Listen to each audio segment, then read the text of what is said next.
Assalamualaikum dan salam sejahtera. Tonight on Agenda Awani with me, Irfan Faruqi, we're going to talk about human development, talent development in Malaysia. We have been talking about this on Awani for quite some times, and if you want to refer back to a few of our interview before on our YouTube, but today we have a special guest because we want to look not just 30 years back of HRD Corp, but also 30 years in the future. And the right person we are very honoured to have and join with us tonight is Datuk Shahul Dawood, the Chief Executive of HRD Corp.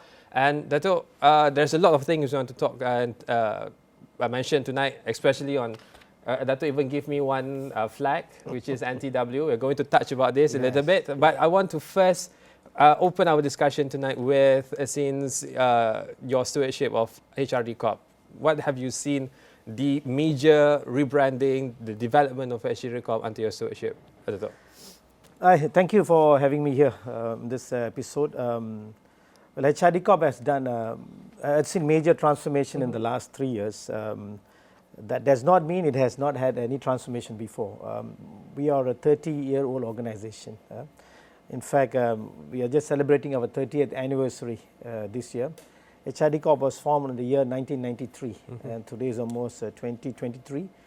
We are in the business for almost 30 years existence. There's multiple transformation changes have happened over the period of time in HRD Corp. But the last 3 years has been a critical period simply because of the invasion of the COVID. COVID has come into place and it has made a lot of drastic changes. The way how we manage our customers, we meet up to the stakeholders' expectations, and also the demand from the market itself. That has really pushed ourselves to make all the transformations in HRD Corp. If you look back into the history of HRD Corp, our primary job is to collect levy and disperse back to the employees and also the employers as a training grant. We used to have only 3 sectors paying levy. The rest of them don't pay. But in the year 2021, we did a major changes in our act, PSMB Act 2001. We are managed to push through the act, and we make sure that almost all companies registered in Malaysia all have to pay levy, regardless you're a big company, small company, or a profit-making company. As long as you fall into the framework of the HRD Corp, you have to pay that levy. The reason why we push for that, training is not a luxury. The training is a necessity for everybody. Every Malaysians should go through the training and development process, regardless whether you're rich, you're poor, you're profit, you're or NGOs, whatever. Training is a part of everybody's life, and it must be a culture in Malaysia. So by doing this, we are giving opportunity for everybody, every companies. Once again, COVID has taught us many good things, as much as it taught us many bad things as well. But we are very positive about a lot of good things what we learned from COVID. If you look back into the COVID, many companies retrenched workers, people lost job, companies shut down. There's a lot of things happen in the time of COVID-19. So that's where HRD Corp played a very important role in taking up those challenges and helping those people who lost job, who required upskilling and reskilling in the industry. That was the critical period where HRD Corp decided that we need to act quick, we need to act in line with the industry needed. And SMEs had a major challenges during COVID. If you look back into the data, almost 1.1 million SMEs are registered in Malaysia. And not everybody has the opportunity for training and development. Not everybody has a budget.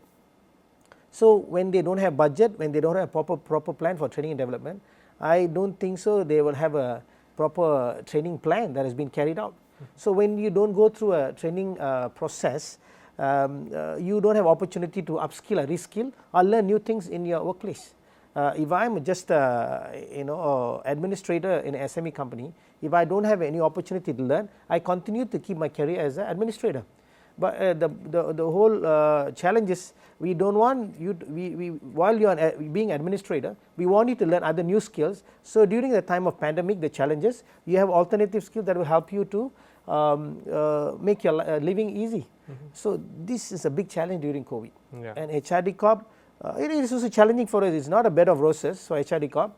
COVID is a big challenging time, but Alhamdulillah, we came back very strong with the support of the industry, our stakeholders.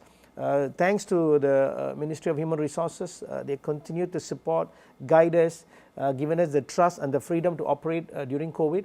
And we can proudly say we trained almost 80,000 over people during the pandemic. Though we had a lot of restrictions, we can't do face to face, we can't have conduct classes, but the remote learning came into place, online learning came into place. We trained almost 80,000 people comfortably. So, and that's one of the phase of transformation at HRD Corp. Also, we rebranded ourselves in the year 2020. We rebranded ourselves to move from HRDF to HRD Corp.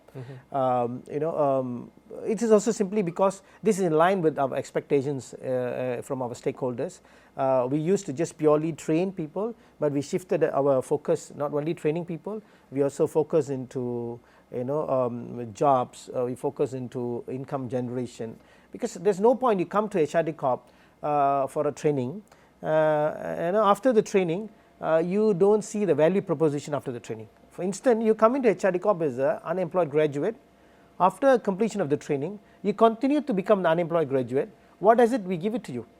It doesn't give any impact to you, neither impact to us. So we wanted to make sure that after completion of a training, either you land on a proper job, you go into employment, or you become income generation. Use that training opportunity, you learn something new, and you apply them to get income for your own self. There are many transformations. These are two key transformations. I would always say that. There's two key transformations, but Datuk say HRD Corp wants to make sure that whenever they are given training, those who receive that benefit will always come with a very specific result, which is they get their job or they can be upskilled to the next level in their career. So since the unemployment rate in Malaysia has been going down from month to month, specifically for this year, how much of that success would you say is contributed by the training by HRD Corp? Well, we are one of the factors for the unemployment, a reduction in unemployment. We are not the only factor because when it comes to unemployment, there's a lot of there's an ecosystem, there's a lot of things that are involved, but training and development plays an important role for the unemployment. Unemployment happens for many reasons. Either there are new fresh graduates, you come out of the university and there's a mismatch in your in education, or mismatch in whatever trainings you have done. Second, you don't get the right job, or the companies are not hiring. So there's multiple factors when you talk about unemployment. But if you talk about the unemployment, a specific period of COVID, we can proudly say our government managed that beautifully, that period of time. When companies are shutting down, retrenching, people losing jobs, we started to create a lot of opportunities for people. And thanks to all those corporates as well who come in to make sure that our people are absorbed. The major shift happened during the COVID. For example, people being in the aviation industry, they couldn't fly, but they have been pilots, they have been stewardess. They are willing to change themselves quickly, adapt themselves into the market. What is needed in the short term? Of course, if, for example, if you are a pilot and you want to go for some income generation for a short term, it can be anything. It can be you can become a entrepreneur, or you can do something that is passive to keep your earning going. That might not be permanent, but once the market is back, you can go back to your permanent job. So this transformation happened very well during those short term period, and a lot of them had a lot of income generations. And today you can see the word gig economy is very popular. Everybody want to be going to the gig economy space. Everybody want to be a freelancer. Everybody prefer to work on work from home. So this all is due to COVID-19. Yeah, we're going to touch more about mismatch of talent in our industry. But before that, Dato' already touched on two important transformations that have been going through in HRD Corp. Since this year is going to be the 30th anniversary of HRD Corp, I'm going to ask, is because you already shed lights about the history and transformation in HRD Corp until now, but for the next 30 years, what kind of transformation that you're expecting, since we are at the beginning of the age of digitalization? On 1993, HRDF started during the booming of internet. Now it's another boom, which is digitalization. Well, I think the next 30 years, the learning space is going to be very challenging, very dynamic. The dimension of learning is also very different.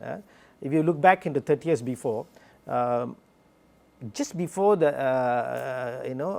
COVID-19, almost I would say 28 years, we have been focused on traditional classroom learning. If not for COVID, I don't think so even we would have accepted online learning or e-learning that gracefully what we are doing it today. I don't think so we want to meet people on Zoom. I don't think so we want to meet people on Skype. I don't think so we believe in learning online stuffs on the internet. COVID pushed all this digital transformation. I mean, this is the one of the reasons I love COVID, because if not for COVID, we wouldn't have accepted those digital activities, quite quickly. You love the opportunity given by COVID, not the COVID itself. Right. So, if those 28 years, we focus purely on traditional learning, classroom-based learning. But the next 30 years is going to be very challenging, very creative, and a continuous learning is the only way for you to sustain. With the invasion of AI, ChatGPT, there's a lot of other stuff that's coming into the industry. It is going to impose a lot of challenges to the training and development, but we have to adapt to it. We cannot say that because it's challenging we can ignore and we can just let go of that. We have to find a way to catch up to those challenges, convert the challenges to become opportunity for you. Every challenge there's an opportunity, and that we must see how we can convert the challenge into opportunities because of the technology. Those days people go for one job, so you do training programs for one particular job that will help them to meet up to the job market or employees' expectation.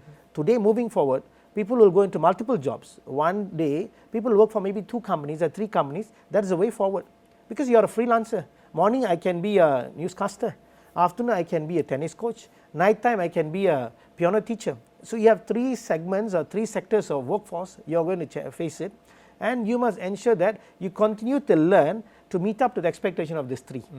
And your training program have to be in such a way, very agile, very flexible, that are able to accommodate people. And we must give opportunity for people to learn at their own pace. You can't force learning anymore. You can't keep learning for a long time. You can't, I don't believe I don't think that next 5 years from now people will study things like 3 years, 4 years. The learning cycle has been very shortened. People are taking it for, even if when I talk about 2 months, people say, wow, I don't have time for 2 months. People are training for 5 days, 6 days. Of course, you can't become expert in 5 days.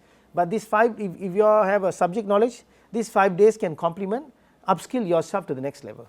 So this is a kind of a challenges you're going to face. In fact, if you go back to the history of HRD Corp, we collected almost 12.5 billion levy in the last 30 years. We have also dispersed 8.7 billion levy in the last 30 years. We train 19.17 million training places have been conducted in HRD Corp. So we can proudly say, as a nation, we have an agency that is very structured, who takes care of the learning and development for the people of Malaysia. But the next 30 years, it will grow in multiple folds because of the expectation in the industry.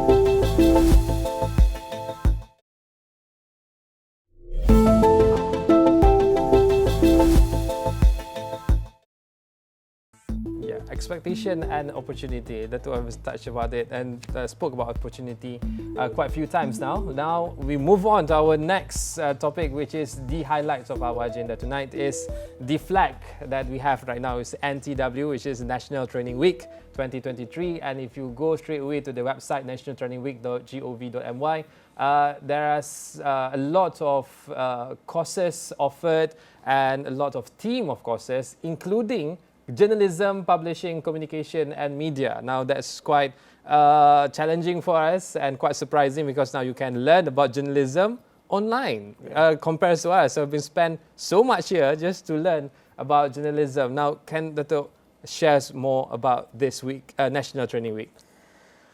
Well, I think this was just formulated within 2 months. It is in a span of 2 months' time. This whole idea has rolled out. This is also in line with the Madani. We believe that every Malaysian should be given opportunity to learn and develop themselves. The reason why we come into this National Training Week, I want to give you the objective or the chronology of why the existence, what NTW can make the kind of change. If you look back to history, I take the data from the latest from the year 2022. We trained almost 1.5 million training places in the year 2022. Compared to the 1.5 million training places, what we have done, and the data 125,000, what we projected to train in 1 week, it's so small compared to such a big numbers what we trained last 1.5 million. But this 1.5 million training places happen because those employers have levy with us. Those employees who are paying levy, they are utilizing the levy to train the employees. So that's where we are meeting to that kind of numbers. But our focus for this National Training Week is not about just company who are paying levy to us, people who are connected with us, the employees who are covered. We got 4.3 million employees covered in HRD Corp for training and development because they come from this 81,000 employers who are registered HRD Corp. But for NTW, we want to go into the new target audience, sectors, a group of people who never had the opportunity to go for training and development before. These are vulnerable group. These people never had accessibility to training and development. So our primary focus is to these people. And the second objective, we want to promote the habit of learning and development as part of Malaysian's Malaysian culture. This only way you can stay ahead of the market, continue to face challenges and accept, convert challenge into positive is by continue to learn. You can't say that I had a good CGPA in the university, so I don't have to learn. You have to continue to learn. Every day is a learning process, and every time you learn, you must continue to apply back into whatever things you do. So NTW is one of the focus element for NTW is to make Malaysia a skill-based country, get Malaysia a knowledge-based economy, and a high-skill nation. We talk about making Malaysia like Germany, Australia, because there's a lot of TVET, good practices in those countries. There's a lot of good learning habits happen in those countries, and Korea, Japan, so on and so forth. But if you want to practice that, you must be very serious about focusing on training and development as part of everybody's culture. And it's not about only when you have money you have to go through the training, because you have employers are paying levy. You fall under the bracket of those employers. You can go to the training. We want to make training as a habit for everybody. That is the very primary objective of National Training Week, and we are meeting up to their expectation. We wanted to do 5,000 courses in 1 week, offered 5,000 courses, 125,000 people to train in 1 week. Alhamdulillah, we can proudly say that we got almost 17,000 courses have been offered in the National Training Week, and almost as of last night, we got 47,000 people enrolled physically through our NTW, nationaltrainingweek.gov.my website. This is a very a proud moment for HRD Corp as well as to the Ministry of Human Resources, because if we don't do this National Training Week, we wouldn't have gone into this group of people who never had the training before. And of course, National Training Week is not something new. Many countries are doing it, but it's happening first time in Malaysia. But the initiative is like annually, or is it just Inshallah, we wanted to keep this annually. Every year, 22nd May to 28th May is a week for training and development. Every Malaysian should come. In fact, you should do some training program for 1 or 2 hours to people about what is the what are the things that you should need to know about hosting. So people who are doing this filming, they should do about filming importance. So everywhere there's a learning process. So it's about sharing your knowledge to others, when you share, you earn as well. You learn, you share, and you earn.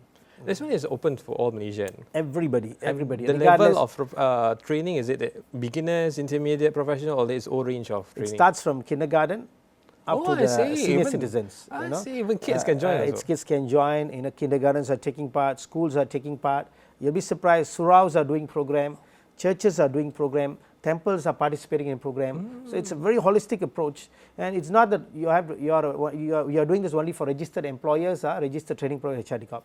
It is for everybody and everyone. It's by the people and for the people. I see. This initiative. Now there's 47,000 participants as of now. So last night, can you give a bit percentage how many vacancy there's left for people to join? No, it's not a vacancy. It's people are coming forward to do the training.